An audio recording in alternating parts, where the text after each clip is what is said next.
She like, nah, I'm not trying to be a no shot. Don't even do it. What's gonna fit? Yeah.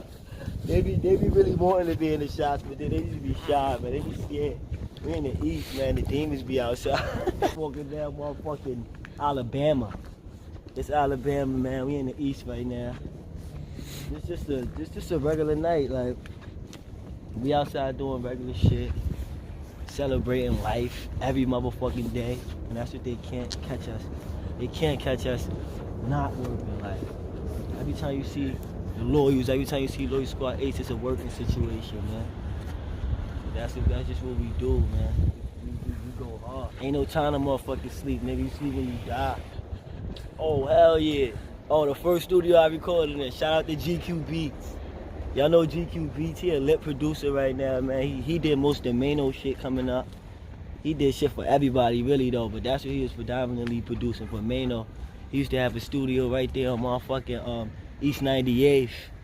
I told y'all we started at the crib. After we came out the crib, we wanted to up it a little bit, up the sound. We started learning a little more about music, and we just got with that nigga, and we was recording with him for years before we started fucking with other studios, but that's what we started at. I don't got just one studio I fuck with now, cause now my shit done elevated so much. I've met so much engineers, so much different producers and engineers in the time I've been doing music, so I be bouncing around. I be going to a bunch of studios. Shout out to my boy JR. I be fucking with his shit a lot. His shit is downtown on Prince Street. That shit state of the art. Shout out to motherfucking Brew. The Brew studio is crazy. I grew up in motherfucking Brownsville, in the gutter, man. Saratoga and Newport.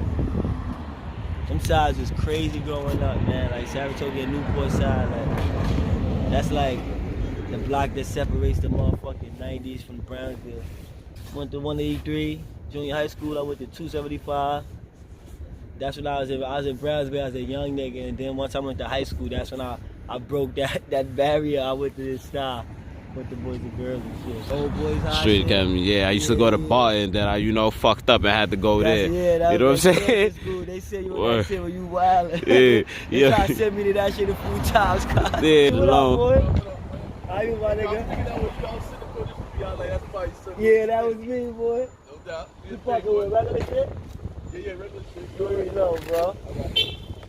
I see the hood showing you love, even all the way out here in East New York. Brownsville and East New York is like cousins. Yeah. It's just right next door to each other, so it's like, I feel like everybody from the Ville is migrating to the East, like. Oh man, when I was going to the school and started growing up, that shit was obvious. I was Crip. I was jacking Crip, and I was in the style, and that's when Bloods and Crips was ops at that time. When you was Crip, it was hard to go to school in the style. Like, me and my nigga Spud, R.I.P., God bless the dead, my nigga Spud, we was the boys and girls, and we had to turn it up. I went to college for a few. I was doing both because I went to college for a few and I was hustling in college. Like, niggas was going to a bag. I went upstate. I was out of town, so that shit was a different feeling. Like, when you grow up over here on these blocks, it's mad different. You got the cops running down on you every minute. You got the beat walkers walking around at that time. Like, niggas the jump out boys, they was on it. Like, when I made it to college, I had to make my way out there. I had nobody taking care of me. Niggas had all type of financial aids, getting loans and shit, nigga. I had to get to a bag, like, and I think that's what shaped me to be the hustler I am on my music nowadays. Like, just going through that shit in college and learning how to fend for myself and get to that bag. Like, I was studying motherfucking law. I studied law for a little while, and that shit became so boring. And then I jumped over to education. Like, I wanted to be a teacher and shit. You know what I mean? I still always loved music. Like, that was always my thing. Like, music, I never stopped loving music. And then I just learned, like, I couldn't do both. Like, I had to really choose which one I really wanted to do. And that's what I just had to make the decision to be like, let me do this music, man.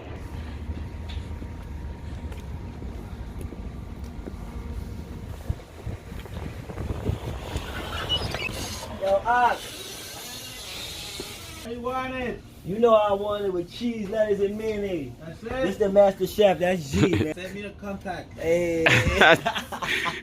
Ak over here, man. Yo, Ak always got the iPhone. Shout out, same media. Hey.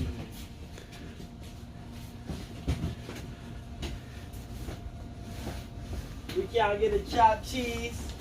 Yeah, man. Yeah, Rasta, man. Oh man. The East New York Aggie store is different from Brownsville. Energy different. These niggas will cook you anything at any time. Chicken and rice, niggas be making everything. Hey, yo, this Say Media content. Let the people know who you are and where we at. It's your boy, Loyal Squad Ace, aka the Big Loyal, man. Right now, we in motherfucking Brooklyn, East New York side. Okay. And for those who don't know, let the people know where you originally from. I'm originally from motherfucking Brownsville. Everybody know that already, I'm pretty sure. Brownsville, Brooklyn, Saratoga, and Newport to be exact. Y'all know that block legendary, nigga. Okay. What you do? You sing or you rap? I rap. I really rap though. Like, I don't just rap, like I really rap. Like, there's a lot of rappers, like me, I really rap. Like, y'all know the vibes. How long you been rapping? Oh man. That's like, damn nigga, like I say damn near my whole motherfucking life. Like, I started doing this shit when I was a young nigga. Like, everybody know my story. My story is like, my family was just musically inclined. Like, that's what started me early. My mom, she was like the devotional leader in the church. My sister, she was coming up a singer, devotional leader behind my mom's. My brother, my big brother, he used to play the piano. He was the musician in the church. Me too. I was playing the motherfucking drums. So that's really what music started in my life. Like, and then we used to lead a church and take the instruments home to the crib and shit, and motherfucking and start recording music with that shit. Like, we hooked that shit up to the radio. We had our ways, and we really started recording music in the crib with the instruments from the church. Like, so that just shows you how long ago I started rapping. I was a young nigga running around here. Like, What really made you fall in love to say, yo, I'm about to start making music, I'm about to take this serious? Really what I said, like, just me starting to play the drum. Like, when I started playing the drums, that shit was like me just falling in love with music. Really, the drums was my first love. Like, I played the drums for years for my church. Like, I was going to church since I was a young nigga. We wasn't able to break that cycle till I probably was about to go to high school, and my mom Deuce got sick and shit, and I was really able to, I felt like I was off the leash at that point, and we really wasn't going to church like she used to make us go to church. And when at that time we was able to make our own decision, and you know, most of us Basically had more freedom. Yeah, but most of us chose not to go anymore, and that's when I really started. Like, it wasn't the drums no more, it switched over to rap now. Yeah. Now we beating on the table in the school lunchroom, and I'm rapping to the beat, making flow. That's when I fell in love with it. Like, a young nigga just in school with nothing to do but just rap. Like, With that being said, what was like the first rappers you grew up listening to? oh man, I'm from that era. I'm from that DJ Clue era. Shout out to DJ Clue. I was just up at 105 with him. I did the Desert Storm Radio freestyle. But I'm from that era, that DJ Clue era when it was Fab. It was motherfucking Stack Bundles and Joe Budden just on the come up, and like, it was Hitchcock and Ransom. So like, those like the first rappers I really was listening to coming up. Like, that's like my era. Like, Kiss was crazy. Like, and that's when you hear the music that I made, like that I've been making before, I switched a little bit. I had to switch my direction a little bit, but if you listen to the music I was making before, you will understand why I say I listened to them first, because it was all about the bars. Like, I got raw freestyles. You know, if you look at my YouTube, I got raw freestyles where I'm just going crazy. I grew up in battles in the hood, winning battles for $1,000 that the hood was throwing, and going to different hoods, just biting niggas' heads off. Like, Just run through a few people that you came across battling. Yeah, I battled a lot of niggas. It was I battled a dude from Howard. His name was Scar. That's my boy though. Like, ain't no static or nothing with me and him. That's my boy. Like, back in the day, with some crazy tension, because that battle in the hood that they threw, like, me and him went to the championship, and then we went rounds, and I ended up winning this shit. And he had his whole hood there. I had my whole hood there. It was a lot of tension. Like, the hood was talking about it. He right from Howard. That's my boy though. That's my boy Scars. high school days, I remember they brought me, I was biting everybody head off in the school, and they brought some dude up from the style. He wasn't even in my school. They brought that nigga from a different school. His name was Spills. That's my boy too right now. Like, I got good relationships still with these dudes. And me and him just was in the park across the street from Boys and Girls going crazy. I remember we went like 10 rounds. That's why I be saying, like, these battles, they be having 3 rounds nowadays, man. I remember when we was going 10 rounds, you had to have your pen on point, like, cause you gonna look crazy if you didn't have your pen on point at them days, like. You basically was going till they was done, type of shit. Was going like till niggas' mouths was white, like niggas is like no homo, like niggas, you know, niggas needed water because niggas was just going, like. And it was rounds, like that's when I used to really sit in the crib and just write, like I remember I used to go run through them black and white notebooks, just writing bars, like. And I was prepared for them wars, like back in the days, like just to name a few scars and spills, they could tell you, bro, we was in the ring, like for real. Okay. And I noticed that you said you was big on the bars, and I noticed that you got a freestyle series on YouTube, Real Bars Matter. So I ain't gonna lie, my favorite one out of that series was part 6. Nigga, my name ring like the Liberty Bells. Got 2 guns, OG's giving me shells, and the cops still giving me hell. Trying to get me in jail. It's Black Friday, how we getting these sales. So what motivated you to start making Real Bars Matter from point 1 and then on? Well, like I said, it was just, I just saw a void. I saw a gap in what was going on with music a little while ago. Like, I'm like, alright, everybody was doing the drill music, and which became real popular right now, but at that point, everybody was doing the drill music, and I felt like it was drill music, and then it was like R&B, and then it was like swag music and drip music, and it was a void. Nobody was doing that right there. And that's when I came from, like I said, from listening to the Clue tapes and shit coming up. I'm like, damn, it's a gap. They ain't doing that no more.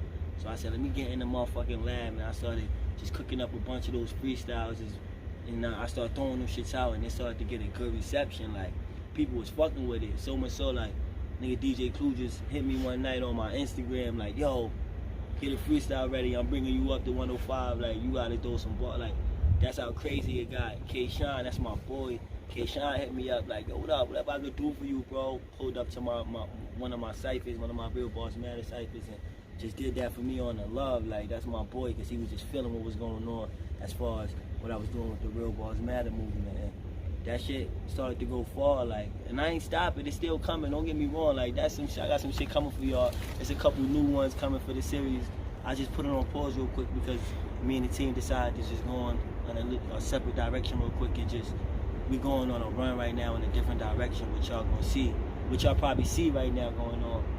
But we getting right back to that. I got a bunch of those cooking. Y'all gonna get some more Real Bars Matter freestyles. I promise y'all that. Copy. So I noticed you mentioned a couple of rappers from a couple other boroughs too. So let the people know some artists that you was working with on the come up to the point to where you at now.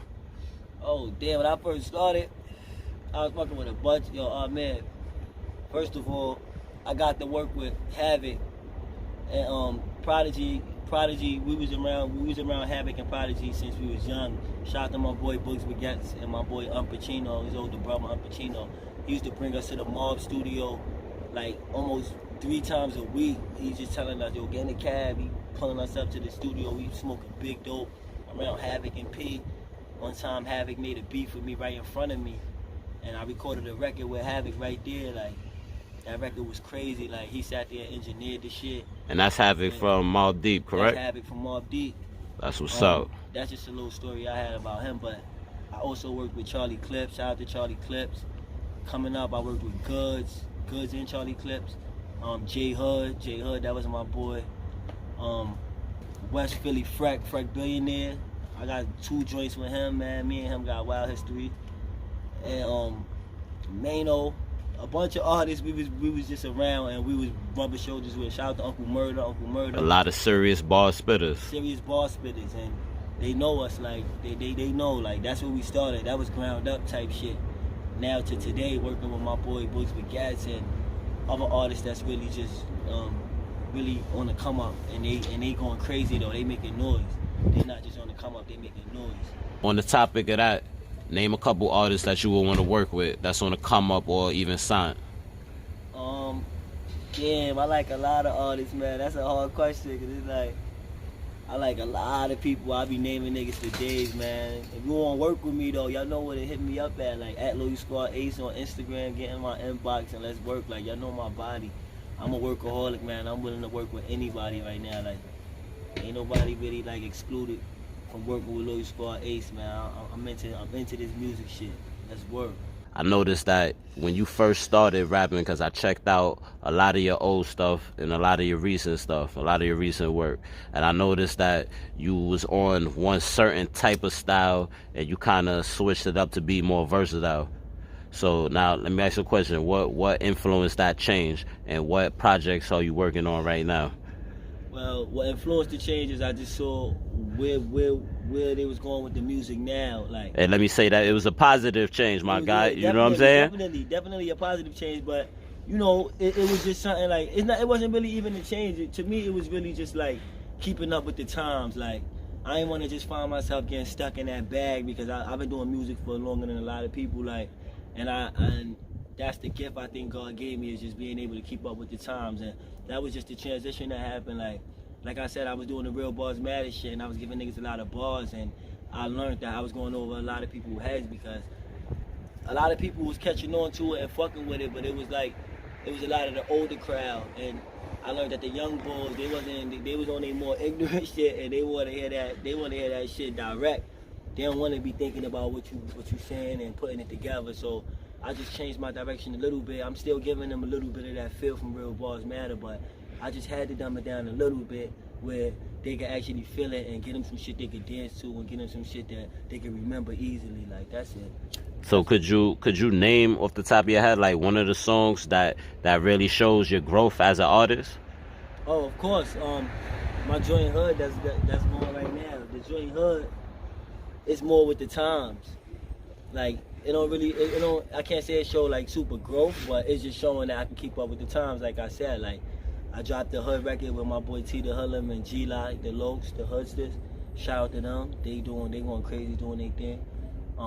Okay, you said G-Lock. Yeah, I caught an interview with the homie not too long ago, so I know exactly who you're talking about. You said who else is on there? T the Hoodlum is on there. Okay. You know, the 660 he out there, and we all got together and we put that together, shot the video with Meet the Connect. And when that shit dropped, the response we getting behind that shit right now is crazy. Like, so I feel like that's what's showing my growth. Like, there's a lot of people reaching out. This is 50 picked it up. Hip Hop Weekly just hit me up for it, and I sent it to them. That's gonna be on their page in the day. And it's a lot of people just fucking with it. Flowtastic picked it up. Like, we just put that out, and that shit got the craziest response. It also won most underrated record of 2019, and that's for Brooklyn Reactions. That's his list. That shit went crazy, and that shit came out in December. That's only 1 month's time when that list come out in January. So that just show you the type of depth that shit putting on the streets. Like. And I noticed you got a new project out called Sanction. Fact. Tell the people a little bit more about that. Yeah, that's out right now. That's streaming everywhere. I need y'all to go download that. If you ain't got that in your playlist, man, you behind a rock or some shit. You know what I mean? That shit is on Tidal. That shit is on Spotify, Apple Music. Like, it's on YouTube also. You can stream it on there if you don't got none of that. Like, but that's a special project, man. That's my EP. It's called Sanction. It got 8 records on it, 8 original records. There's no instrumentals, those old beats with producers that I got good relationships with. And you mind naming some of those producers or engineers that you was working with on this project? Yeah, for a fact. My young boy Adam Neri is a beast. Everybody know him. He's 17 years old. That boy go crazy. He did 3 joints on there. I know. He also did More Than Ready, crazy. You gonna get that video real soon. Shout out to my young boy from Delaware, Joshua. He did a beat on there called EBK. That shit crazy. He also a young dude. He like 15, 16 years old. Young boy, producer, go crazy. He from Delaware. So you was fucking with a lot of producers and engineers on the come up. On the come up. Fresh. That's what I was doing, because I like to get them when they fresh, because you overlook these young producers, and next thing you know, these big artists will be snatching them beats from them, and they get a little name, and then that's when they start going Hollywood on you. So take a page out of my book, man. Fuck with the young up and coming producers. They got heat. They got heat. You just gotta find them right ones, man. And name some of the artists that you worked with on that project also. Oh, that project was special. So I really just worked I was really super in-house on that project. But I got T the Hoodlum on the project, like I said, on Hood. I got G-Lock and my boy Young Fabio. That's my boy. All of them is the Hustlers. And also I got my cousin, Young Rounds. He go crazy. He a part of the Loyal Squad movement. Y'all gonna hear him real soon. Y'all probably heard a few things from him. He always on every project I put out, but he go crazy. He on EBK with me. And then my boy JR, he the engineer also. He engineered and mixed the whole project. He on More Than Ready. He doing the hook on More Than Ready, and he got a verse. He went crazy on there. So those the artists on that shit. Hey, you been doing any shows lately? Facts. I just did 2 shows. They been calling me since we put Hood out, Cash. What? Yeah, I could imagine that song lit. Like, fact, bro, that shit touching the streets in a different kind of way. And so far, I just did Paper Rain, the strip club over here in the East. I did Paper Rain. They called us up. They treated us nice. We went there, tore that shit down. The strip club. Shout out to DJ Panic. He was on the motherfucking table, was going crazy. And then we also did the RRR Lounge. That's in Queens. We just went there and we tore that shit the fuck down. We had that shit upside down. Like, the neighbors went in that shit and showed face. Like, and just book us, man. We willing to come to any spot and turn it up, man. Trust me, it's a different kind of feeling when the neighbors is in there. Like, we come in that shit and turn this shit the fuck up. The way that niggas want to see it happening. Like, that's why I be telling these clubs, like, hit us up, man. Get in my Instagram inbox. And we ain't asking for too much, man. Not right now. So y'all better catch us right now. And I'm telling you, we gonna turn shit the fuck up, man. yo, let the people know some of the projects that you're working on, some of the stuff that you got coming up for the people. Right now I just dropped my a new single too. That shit going crazy right now, Cass. That shit called Burn. Shout out to Trap House Mob. Y'all know them, they be making a lot of Pop Smoke shit right now. Like, they did that beat for me. That shit going crazy right now. It's going up. It's on YouTube. It's on motherfucking Apple Music, Spotify, Tidal, everything. Y'all go stream that. It's called Burn. That shit crazy. And I'm about to do the video right now. I'm just choosing between who I want to shoot it with. But the video gonna come out real soon, and that shit gonna touch the streets the same way Hood doing right now. I promise y'all that. Alright, so yo, let the people know what streaming platforms they can find your music on. We on Apple Music. We definitely on Spotify. We on Google Play. We on Tidal. We on YouTube. Like, just go stream us, man, on all those right there and turn it up for your boy, man. I need those. Trust me, I need those. I need those views. I need those streams, man. Alright, and let the people know, like, all your social medias and contacts, how they could reach you. Say if somebody want to work with you, send you a beat, get a feature. Facts. Loyal Squad Ace. It's on everything. At Loyal Squad Ace. That's LOYAL Squad. That's QUAD Ace. ACE. At Loyal Squad Ace on everything. Like, and that's on Twitter.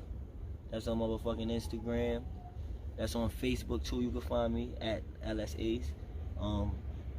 My email is loyalsquadace@gmail.com if you want to get in contact with me for a feature directly and get a quick response. And just fuck with me, man. Go subscribe to my YouTube channel. That shit is at Loyal Squad Ace. And get in tune, because I got a lot of shit coming for the streets, man. This shit gonna be crazy. This 2020, this year about to be crazy, man. Remember I said it first on Say Media. I mean, remember I said it, 2020 about to be crazy for Loyal Squad Ace and the neighbors, man. Yo, shout out to motherfucking Say Media content, man. If you not fucking with them, you under a rock, nigga. Loyal Squad Ace, gang. You know we up to no good. Gang. Rolling. 6-0 to the clip blow. I should ride, leave a dead ops in a headshot, then I get low. Scary scene, it's a Mary Jeans and Giuseppe shoes far as drip go. CIP as far as nip go. Damn right, that's a sick crow. 2 fingers in the thumb, I would never run. Go and get your gun. Niggas wanted beef, tell him I'm the one. Turn a Nick Cannon, hit him with the drum. I get him lined up, he ain't see me, that blind fuck couldn't run. I throw a sign up, Crody picking the 9 up, and you done.